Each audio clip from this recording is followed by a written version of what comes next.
आज आता 2 दिवसाचं विशेष अधिवेशन मराठा आरक्षणासंदर्भात सरकारने बोलवलेलं आहे। खरं तर हे विधेयक मराठा आरक्षणाच्या संदर्भात नाही सॉरी हो हो हो मला परत घ्या।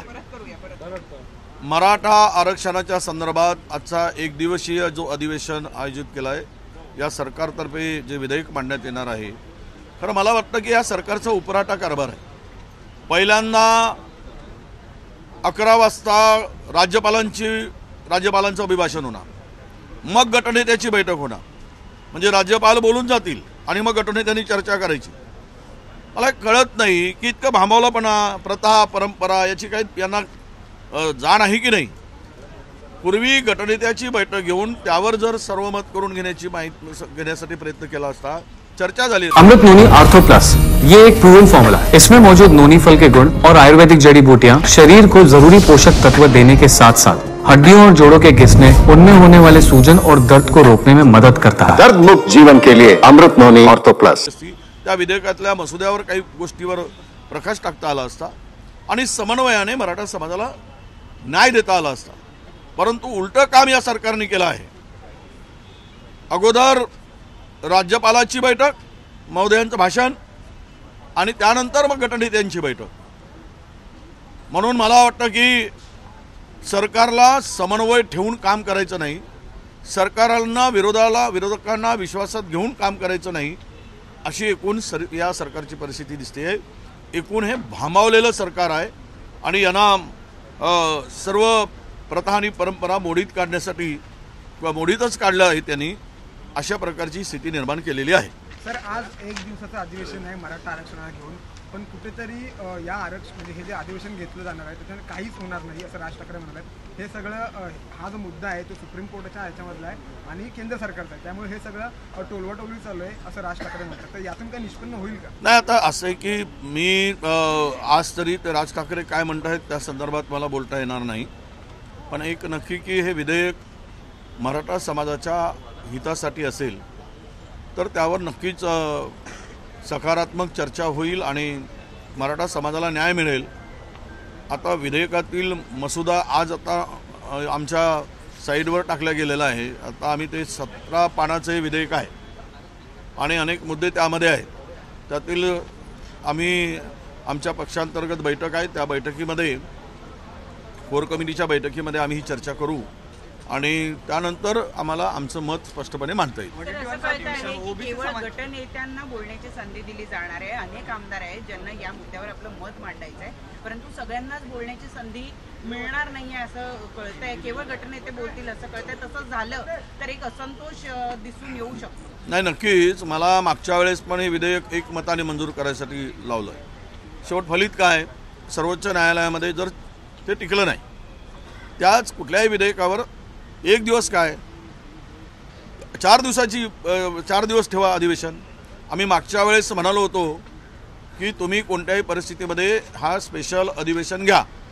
सरकारने वेळ काढूपणा केला।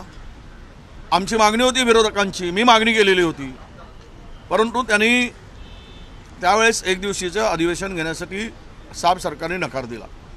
आज आता 1 दिवसाच्या अधिवेशनामध्ये तीच गती होऊ नये, सर्वोच्च न्यायालयात झाली।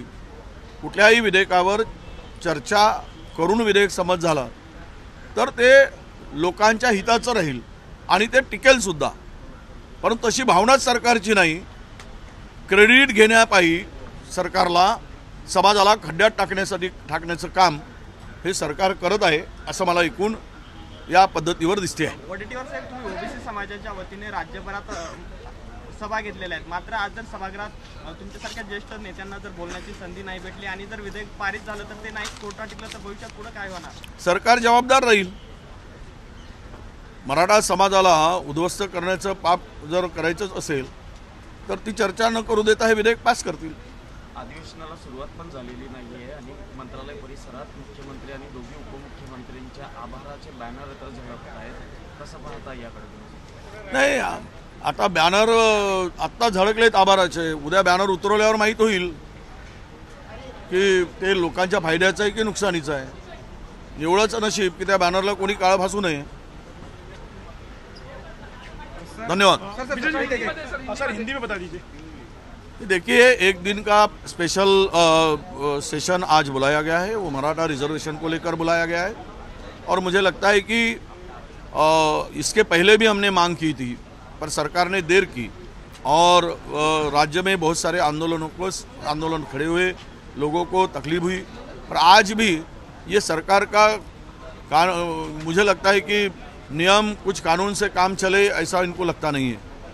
पहले इन्होंने गठन नेता की बैठक बुलाना चाहिए थी, मगर उन्होंने उसको टालते हुए राज्यपाल का अभिभाषण रखा, बाद में गठन नेता की बैठक रखी।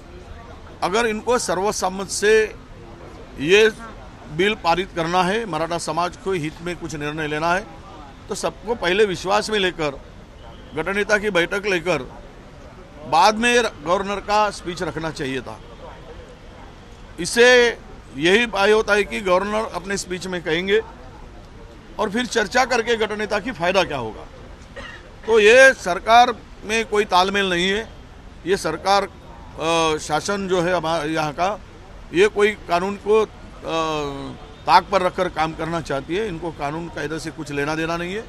हम इसका निषेध करते हैं और ये सेशन में सबको बोलने देने की मांग भी करते हैं। सर, बिल पास होने के पहले ही धन्यवाद के और बधाई के बैनर्स लग चुके हैं पूरे शहर में।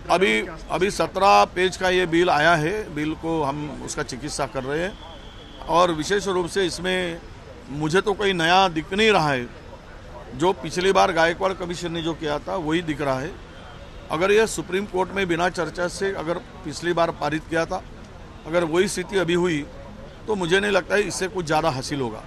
अब लगा है बैनर का सवाल, अगर बैनर से अभिनंदन करके इलेक्शन मार के लेने की, इलेक्शन निपटा के लेने की और मराठा समाज के वोट लेने की बात अगर होगी समय टालने के हिसाब से, तो मुझे लगता है कि वो बैनर वहाँ कितना देर टिकेंगे और वो बैनर में जो स्वागत लिखा गया है वो स्वागत के जगह बैनर उतारने की मुसीबत नहीं आएगी। ऐसा ही मैं अंदाजा रखता हूँ। सर, मराठा आरक्षण दिया जा रहा है, लेकिन जरंगे पटेल अभी भी सगे सोयरे जो उनका डिमांड था उस पर टिके हुए हैं। उनका कहना है कि कुंभी में जो लोग हैं उनके साथ कभी दगा फटका नहीं होना चाहिए, अगर ये आरक्षण हटता भी कोर्ट से तो भी। नहीं, मुझे उसके बारे में मालूम नहीं, मैं उस बारे में टिप्पणी सर, लोकसभेचा फॉर्म्युला ठरलाय महायुतीचा, त्यामध्ये राष्ट्रवादीला आता इलेक्शन